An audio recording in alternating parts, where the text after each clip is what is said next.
யாரும் தப்பா comment போடாதீங்கன்றாங்க frame. ஆமா, ஒழுங்கா பேசுடா குமரன், வாயை கிழிச்சிருவேன்.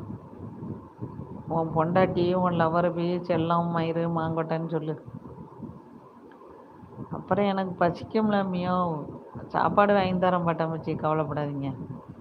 நீங்கள் வாங்கன்றாங்க நவாஸ். ஓகே நவாஸ். வயதான பெண்மணியா? என்ன வயதான பெண்மணி?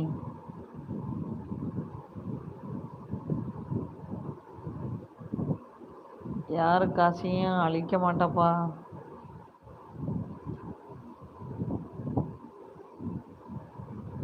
ஏல நாய, செத்த போய் உள்ள வெளியே போல குமரன் நாய, கேஸுக்கு பிறந்தவனே.